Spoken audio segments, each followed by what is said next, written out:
Hey guys, so it's been about a year since I put up my first couple of how to buy an old motorcycle videos, and I just went back to look at them and I realized there's a couple of things that I left out, which you should look for when you're buying your first motorcycle. So I'm going to go into them today and hopefully give you guys a more comprehensive explanation of things you ought to look for. One thing you ought to look for is the condition of your fork seals. You have these seals here. What you have here, a lot of people don't realize that there's two components to two rubber components in your forks. These outside are called, some people call them diapers or boots or whatever.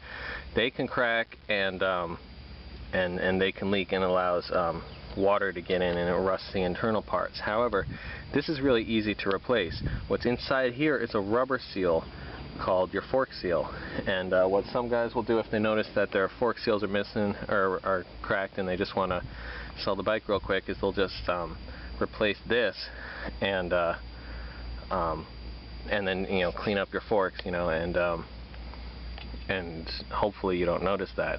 The problem is that the fork seal is what maintains the pressure inside, and so you'll have a much rougher ride. You'll have a diminished capacity to brake. Handling will be affected if you don't have really good fork seals.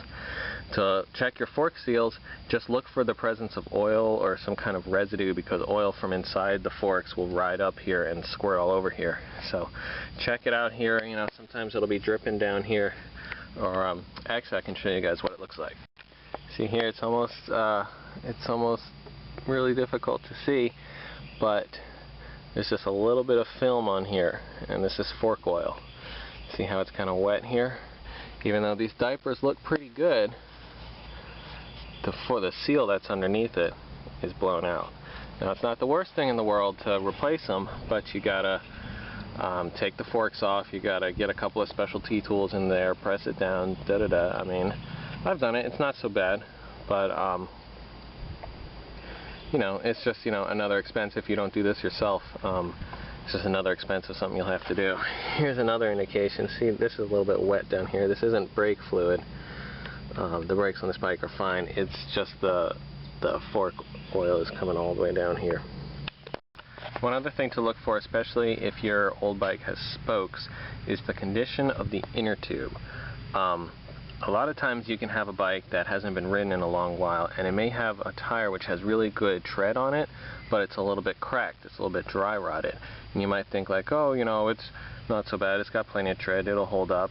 Well, that dry rot is also going to be the same condition on the inside in your inner tube. The inner tube walls are really thin compared to a tire, and it's the inner tube that maintains the pressure of the wheel. So if you have a cracked inner tube or whatever, it's almost irrelevant what condition the tire is in. If the inner tube inside is cracked, then that's a really dangerous situation, because if you have a blowout on spoked tires, on spoked wheels, it will deflate the tire much quicker than if you have mag wheels. This old GV1200 has spoked wheels, and I know what the condition of the inner tubes are because I replace them every time I replace my tires. These tires are getting a little bit worn down because I ride this thing every day. However, something you can see on this old dirt bike here, this old dirt bike had a blowout, and the owner just sort of rode it with a flat tire, and as you can see, it tore up the tire, which is unfortunate because it's a great tire, but it tore it up here. But you can see on the inside there, down in here, this is the inner tube, which looks perfectly fine even, and this should illustrate to you that even a inner tube that passes a visual inspection might still have cracks in it from just being way too old. If you have wheels like these are mag wheels, and they're tubeless, and so if you have a puncture or a blowout on this, it deflates less quickly.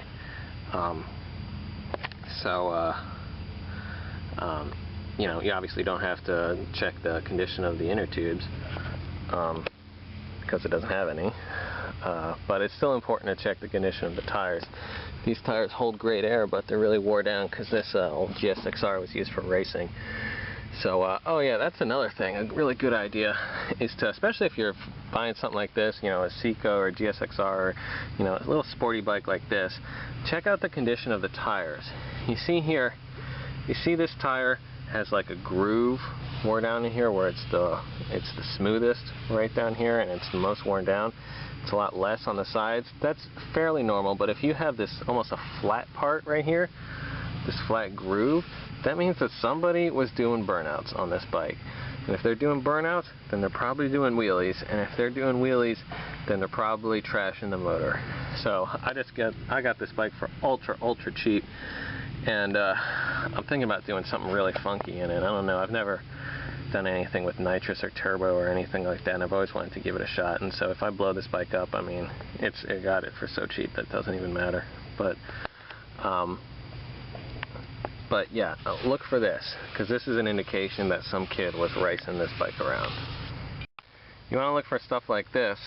Here's a little pull handle which releases the seat, and this is just sort of a bush league way of getting around rekeying your seat lock. And a lot of guys will do this when A, they don't know how to take care of their bikes, or B, if their bike was stolen and they lost the key or whatever, and they don't want to go through the hassle of getting it rekeyed or whatever. This is just an indication of how the bike was cared for and maintained through its life. So when I see stuff like this, if I'm buying it for resale, then I'll use that to my advantage. I'll be like, oh, well, this is a piece of junk, you know, and I'll talk the guy down. But if I'm buying it for myself, then I generally tend to stay away. This here is a Suzuki VX800, a really good bike. Pretty rare. They were only made for 3 years or so. Just a really good bike, and it can be used to demonstrate my next point. You see down in here, I don't know if you can pick it up, but there's a part of the air conduit down here that's missing. It's a part of the airbox, because this bike is a V-twin. It has 2 carburetors and therefore 2 airboxes. And part of it's missing, and the seller sold it to me, oh yeah, one part of this thing's missing and that's it. Well, that's fine. I mean, I just bought it for 10 bucks on eBay. But what does that tell me about it? This tells me that somebody was probably trying to get in there to clean the carbs, which I know this bike needs, but they're trying to get in there to clean the carbs. They couldn't do it. They couldn't extract the carbs, and they lost that little piece of conduit. Also, in the process, they lost all the bolts that hold this stuff down. All these bolts that go in here, they just sort of misplaced a lot of stuff, which you know, would tell me that they didn't really know what they're doing. If you don't really know what you're doing, and you're trying to buy, you know, your first bike or whatever, and you see it's got a lot of tiny little missing parts, yeah, it's probably going to cost you maybe like 20 bucks maximum to replace all that stuff. But what it indicates is that this bike was in the previous ownership of somebody who just didn't know what they were doing, and they you know, they probably started it and gave up, and that's that, you know. And I mean, if you are looking for a long-term bike that you want to keep, you know, into the long future, then you probably want something that was maintained by somebody who knew what they were doing. So you know, just be sure to look extra carefully at this bike is all I'm saying. Not necessarily it's a bad bike or they screwed it up, just look at it extra carefully. If you're buying a bike with a chain, take the chain and wiggle it a little bit. This is a tension that's within tolerable limits. You don't want the chain to be as tight as a drum. You want it to be able to wiggle like this a little bit. And you can see that the teeth right here are nice and sharp on this sprocket here. That's good.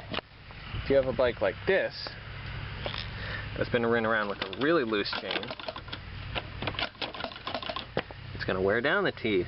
Surprise, surprise. Look at those teeth. So just look at your teeth and look at your chain.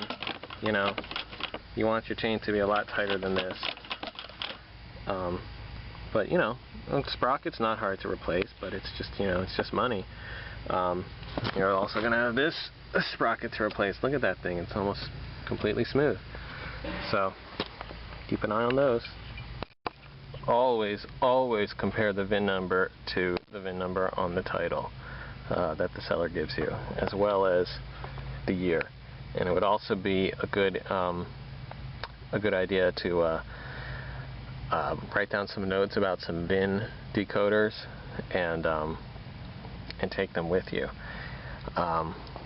Usually the you know, the 10th digit. What is the 10th digit? I think that describes the model year, and such a digit describes whatever it is or whatever. You know, you can look it up online. I don't have it in my head, but yeah, always check the VIN number against the title, because God help you if you guys buy a stolen bike.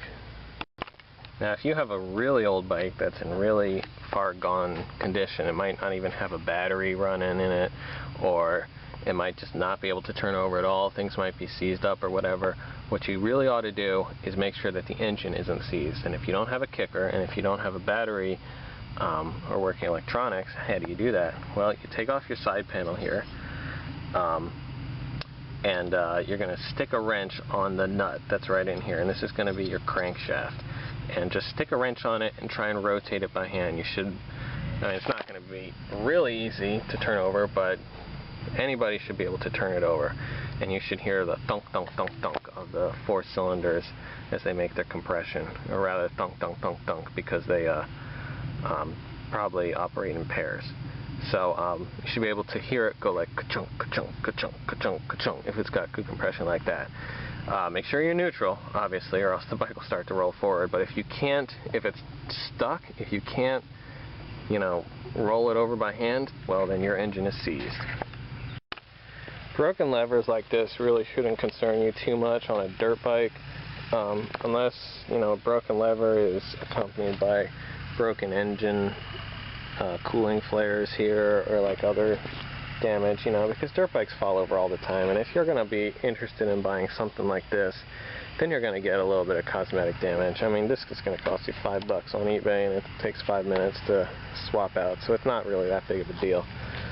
But if you've got yourself a bike like this, and you have a broken handlebar, well, that thing probably, I'm sorry, a broken brake lever, that thing probably fell over.